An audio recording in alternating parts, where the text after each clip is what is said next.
Il est 19h. Les informations avec Frédéric Lassange.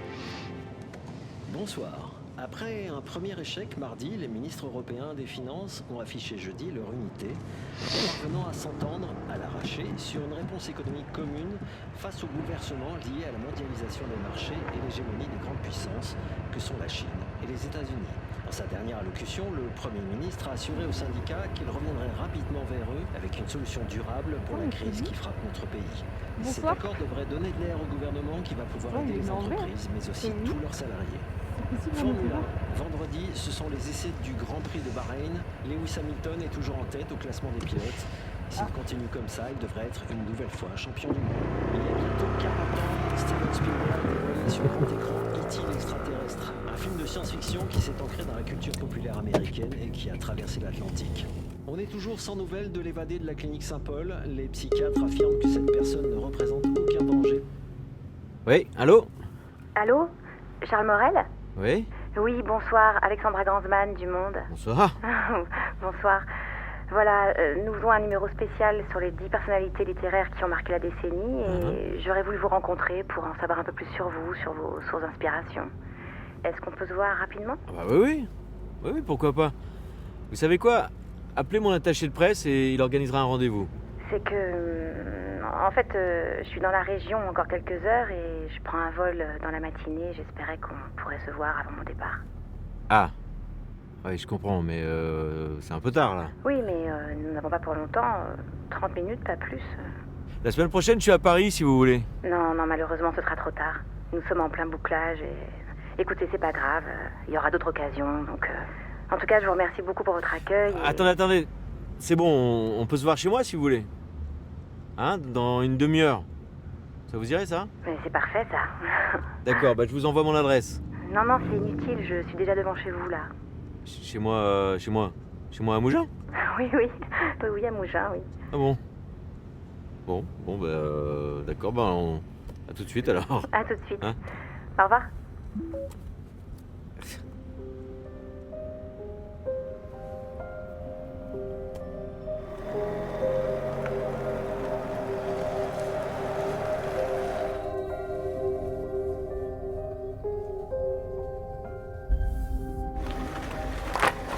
Bonsoir. Bonsoir. Alexandra Gansman. Enchanté, Charles Morel. Oui, je sais. Je range la voiture, Oui. on se rejoint devant la maison. D'accord, très bien. D'accord. À tout de suite. Sur vous. Oui. À tout de suite.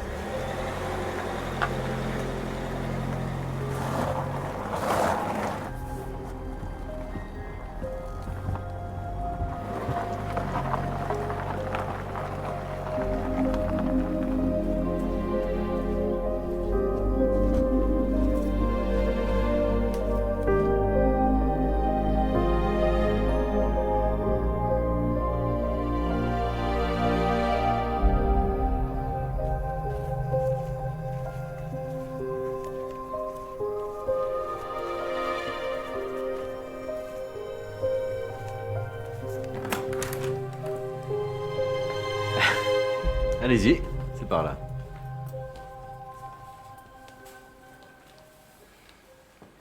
Merci de m'accueillir à l'improviste, c'est vraiment très gentil. Je vous en prie. Alors, je vous sers quelque chose? N'importe quoi, ce que vous avez. Vin rouge? Ouais, très bien.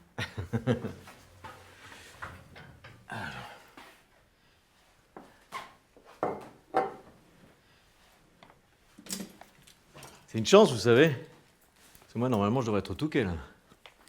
Pour le salon du livre.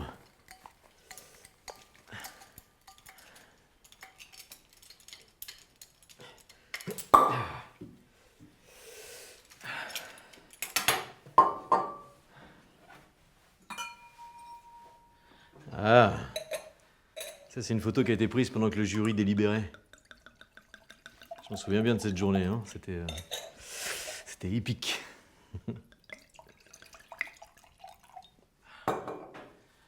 Voilà. Voilà, je suis à vous. Je vous en prie. Merci.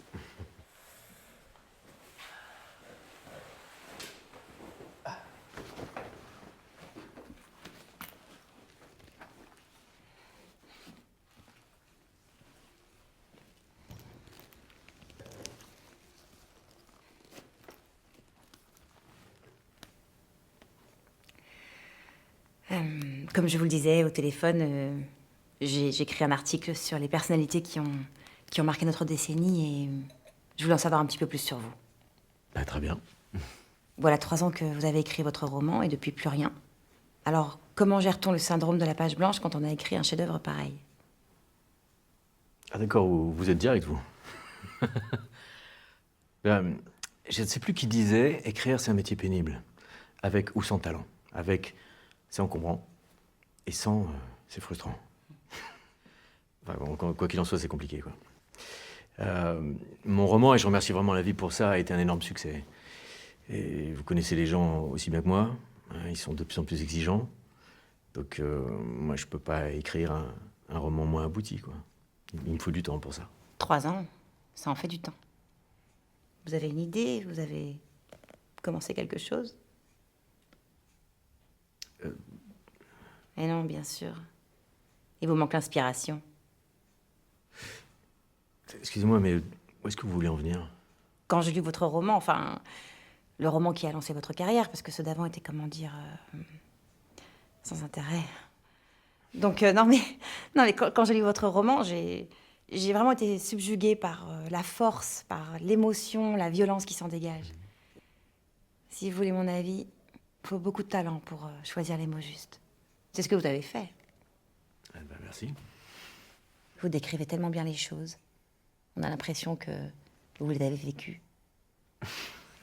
C'est sûr que si j'avais vécu ces choses-là, comme vous dites, là, je serais soit en prison, soit mort. C'est vrai. Vous permettez, j'ai pris quelques notes. Je vous en prie. Alors.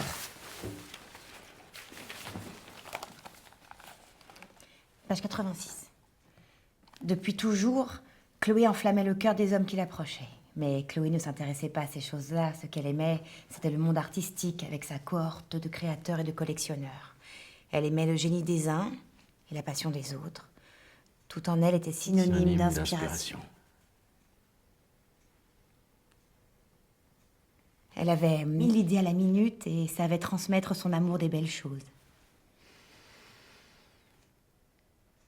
Qui vous a inspiré le personnage de Chloé? Qui m'a inspiré le personnage de Chloé? Je sais pas, personne. C'est sorti de mon imagination. Et page 93, ses parents ont été tués dans un accident de voiture lorsqu'elle était très jeune. Ça aussi, ça sort de votre imagination? Moi, je suis sûre du contraire. Bon, je crois qu'on va s'arrêter là. Non, attendez. Page 136. Elle hurlait et appelait sa sœur à l'aide. Sa détresse ne me touchait absolument pas. Au contraire. Mais vous savez, je connais très bien mon roman, hein. C'est pas la peine de me le lire. Je ne pensais pas qu'à servir un être humain, le violenter, lui ôter la vie, me procurerait autant de plaisir. Plus elle pleurait, plus je jouissais. Ce fut une expérience unique. Maintenant que j'y ai goûté, je veux recommencer. Stop, hein, stop. Son visage tuméfié était une page blanche sur laquelle j'ai inscrit avec violence tous les mots de mon existence. Stop, hein! J'ai dit vous sortez immédiatement de chez moi! Assis. Ça va pas bien. J'ai dit assis!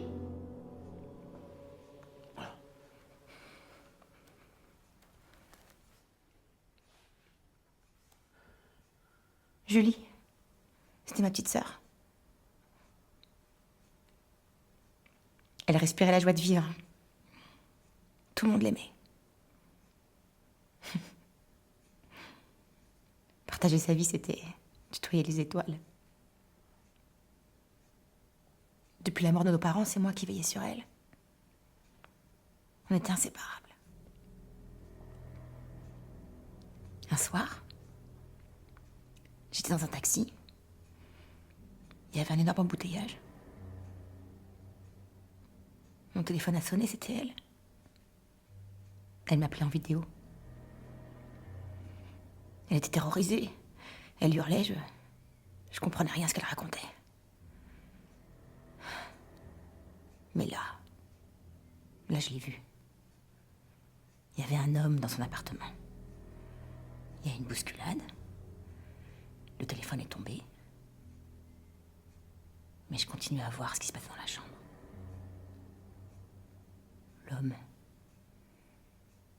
L'homme, il l'a violée. Il l'a frappée. Elle se débattait, il y avait du sang partout. Mais lui, là, il continuait à la prendre comme une bête. C'était atroce. J'étais impuissante, je savais pas quoi faire. J'ai complètement paniqué, alors. Je suis sortie du taxi. J'ai crié, j'ai hurlé, j'ai appelé à l'aide. Et là, il y a un scooter qui m'a percuté. J'ai perdu connaissance. Je me suis réveillée 7 jours plus tard. J'étais à l'hôpital. J'avais les jambes fracturées, mon bassin en miettes. Mais le pire, c'est que je me souvenais plus de rien. Côté mémoire, c'était le vide sidéral. Mais j'ai réappris à marcher. Et un jour, j'étais dans une salle commune. Il y a un infirmier qui s'est approché de moi avec un bouquin. Votre bouquin. J'ai lu quelques lignes. Et là, mais d'un coup, tout m'est revenu. L'accident, le viol, Julie. Je me suis mise à hurler. Il y a un médecin qui a essayé de me calmer, mais il a fallu qu'il me maîtrise à plusieurs. Le soir, une fois la crise passée, j'ai supplié une infirmière de faire des recherches sur Julie. Elle a accepté. Elle m'aimait bien.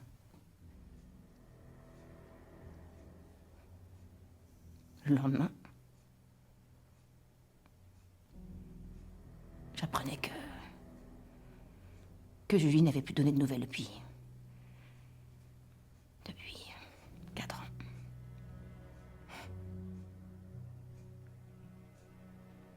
Et pourquoi vous me racontez ça? Parce que c'est vous. C'est vous qui avez tué Julie et fait disparaître son corps. Et comme ça suffisait pas, vous avez tout raconté dans votre putain de bouquin, mais vous êtes un psychopathe! Et vous avez si peu d'imagination que vous avez pris le risque de tout raconter en signant vos propres aveux. Écoutez, je suis sincèrement désolé pour Julie. Je te défends de prononcer son nom, d'accord? Non, écoutez, ce que j'essaie simplement de dire. Mais tais-toi. Écoutez. Sans le savoir, il y a des centaines de romans policiers qui s'inspirent de faits divers, d'accord? Je sais pas, moi, quand Michael Connelly écrit Le Poète, on l'a pas accusé de s'être inspiré d'un fait divers et d'avoir tué un pauvre innocent. Transmettez, Bac Alpha écoute. Ouais, Bac Alpha de TN6, vous vous dirigez rapidement au 1065 Remiremont à Mougins. 1065 Remiremont à Mougins pour des coups de feu. Bien reçu.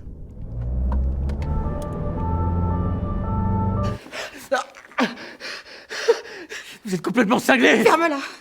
Ferme-la. Je sais ce que t'as fait. J'ai rien fait. Si, je le sais, je t'ai vu. Et quoi, si vous avez vu le visage de l'agresseur, vous savez bien que c'est pas moi! Non. Mais j'ai une preuve, tu vas voir. J'ai une preuve. Ça, là, ça, c'est toi, hein? Et ça, là, ça, c'est encore toi. Et là, c'est toi aussi, tu vois? T'es mort. Debout. J'ai dit debout! Tu vas me dire où est ma sœur, d'accord? Tu m'entends? Je veux savoir où elle est. Tu me dis où elle est. Je veux savoir, t'entends où elle est? Je sais plus comment vous le dire. Je n'ai rien fait à votre sœur, je vous jure. Je te donne 3 secondes. Mais tu vas me répondre, espèce d'enfoiré.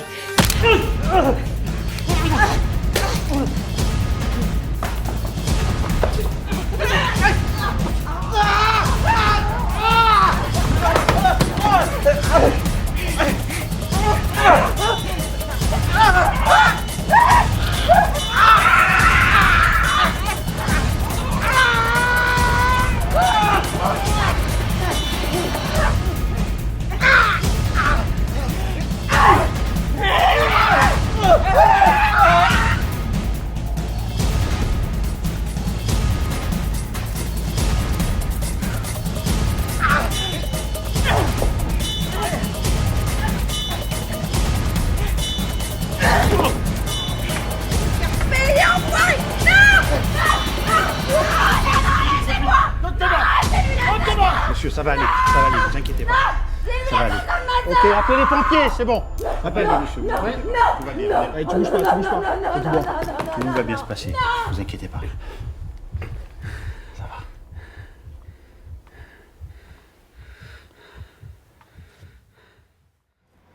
Oui, elle est neutralisée, là. Oui, elle est partie. Oui, ok, je vous rappelle.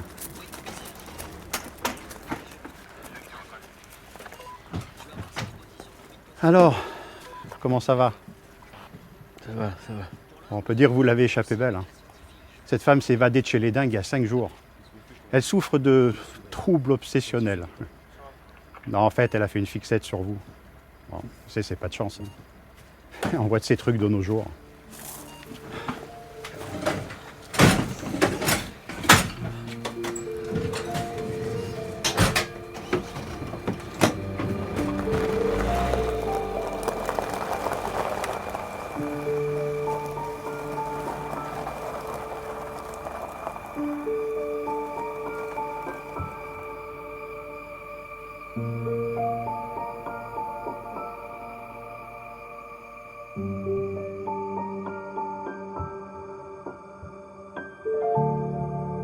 Non, ça va mieux là.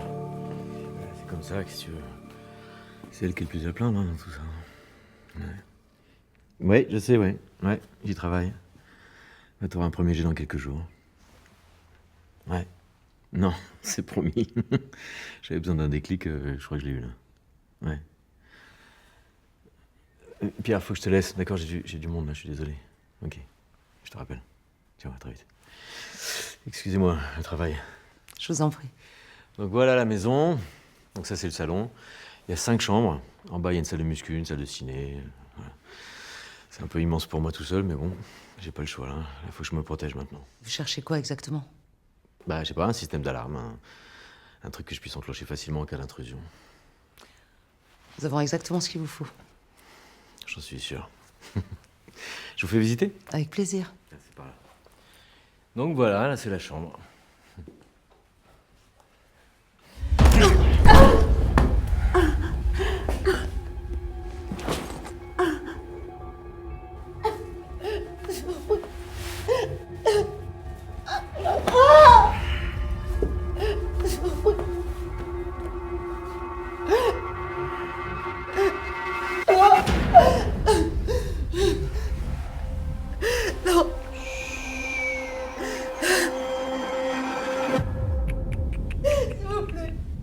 S'il vous plaît.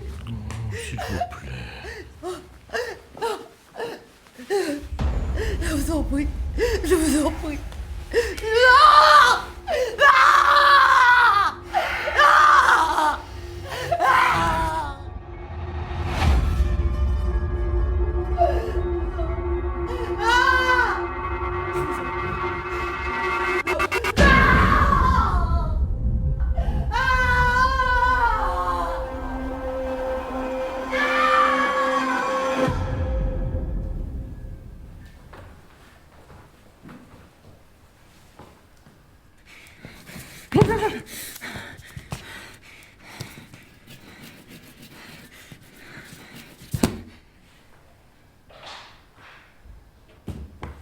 Vous avez prévenu le directeur?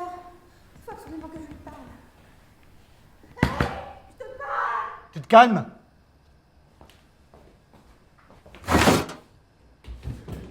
Tu vas te calmer? Je vous en prie, il faut m'écouter, il va recommencer. J'ai pas le temps. Je vous en prie.